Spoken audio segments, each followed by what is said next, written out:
Hey Valley Mills, this is Craig Rice. I'm the student minister here at Valley Mills Christian Church. I'm so excited that you've decided to join us today for our daily devotionals. The daily devotionals have been posted daily with all the staff members and some elders, and they've been going awesome. I hope you are encouraged by them. Today, I hope you are healthy and happy and having a great Thursday. If you are a parent of a student 7th grade to 12th grade, or you're a student yourself, I want you to follow our Facebook page, Valley Mills Students Ministry. I want you to go on Instagram, follow that page as well. We are posting daily proverbs, we're posting daily challenges, and we're also posting a weekly lesson that you can view on Facebook or on YouTube at the Valley Mills Christian Church YouTube page. We're also doing a Zoom small group on Sunday night. Maybe you haven't heard about this yet, but we're doing youth ministry still. Even though we're remote, even though we can't meet together, we're still doing student ministry. So I hope you can join. If you need more information about that, email me, message me on Facebook, whatever you want to do. Just please show up, please come, please get your students engaged. I'd love to meet them. I'd love to hang out with them in whatever way we can.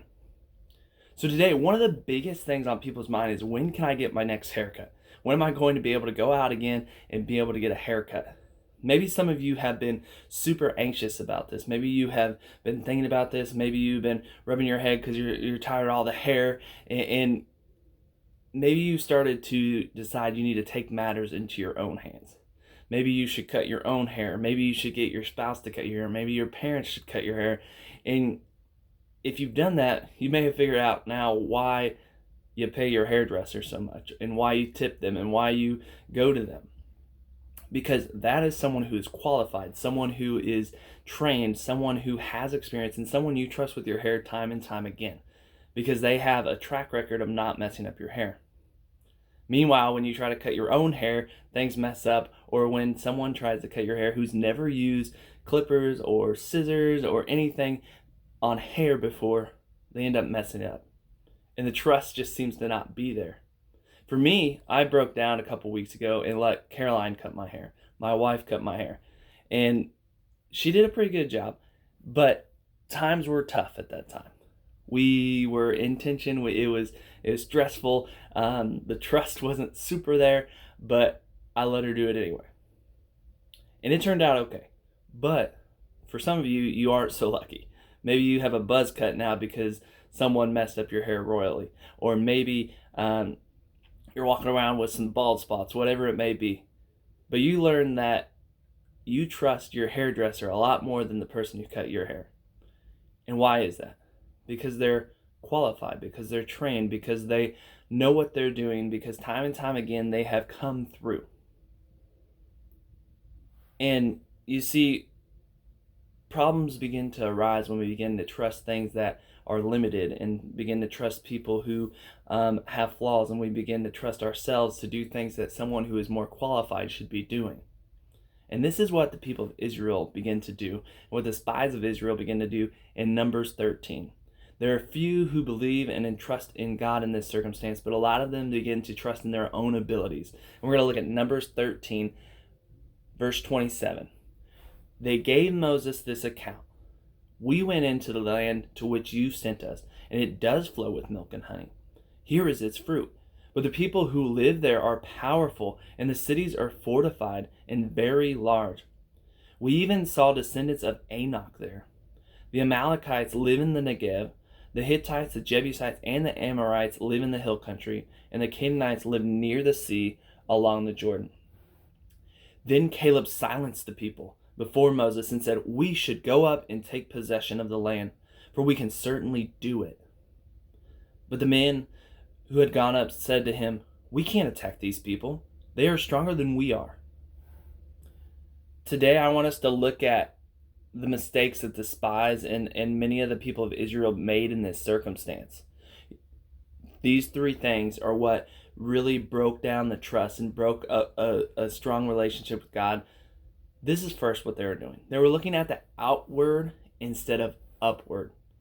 You see, when we start to look at the world and we start to look at what we can do and what's around us and how strong people are and what's going on, we end up not trusting as much. But when we look upward, when we look up to God and say, "God, you got this. You are in control," that changes everything.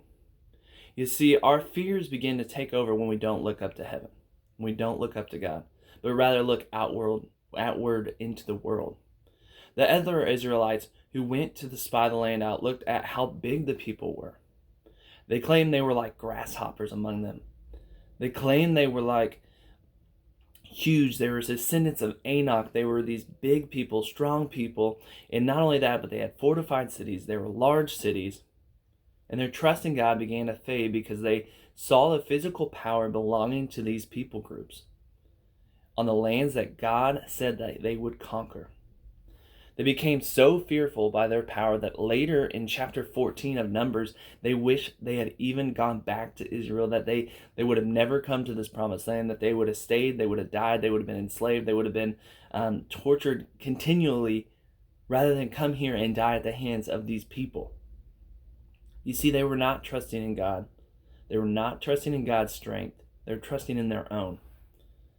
Next, the Israelites were trusting in their own powers and not God's. You see, their trust was not in God, was just not there. They were relying on what they could do rather than what God could do.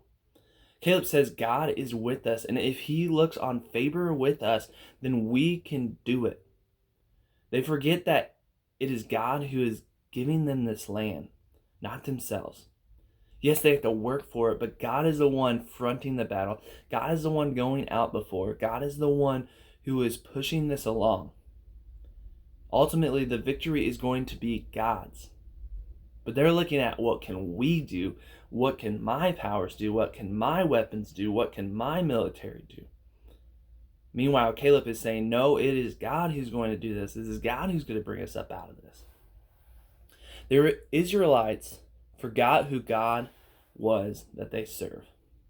They seem to forget what God has done for them, the enemies God has conquered, the incredible miracles he has done. God is clearly bigger than those armies, more powerful and stronger. God is not some tiny God who doesn't have power over his own creation, but the Israelites seem to lose sight of that. This lack of trust and questioning God leads to these people not even entering the promised land. Only Caleb and those who are faithful get to enter the promised land that God was going to give them. Today, I want to ask you this. When was the last time that you truly trusted God? When was the last time that you said, God, you are greater than my problems? I hand it over to you. When was the last time you said, my power is insufficient, but yours is sufficient? Yours is all powerful. I may not be able to do this, but with your help, with your power, I can. We serve a God who is a mighty one who is strong, one who is powerful, the one who can be trusted in tough times and in good times. Let him take the steering wheel of your life. Let him take the scissors and cut your hair. Let him be the one you trust. Let him be the one that you know is trained, that is holy, that is awesome, that it can be trustworthy. Quit trying to do it on your own. Quit trying to go about life on your own or trusting on the powers of this world, but trust in the power of God. Trust in a God who loves you, and a God who seeks you, and a God who is there for you through it all. I hope this message is encouraging to you. I hope you to begin to trust God through everything, especially during circumstances as right now. Just continue to trust him, continue to obey him, continue to seek after him. Know that your powers are insufficient, but his powers are all sufficient. I'll see you next week.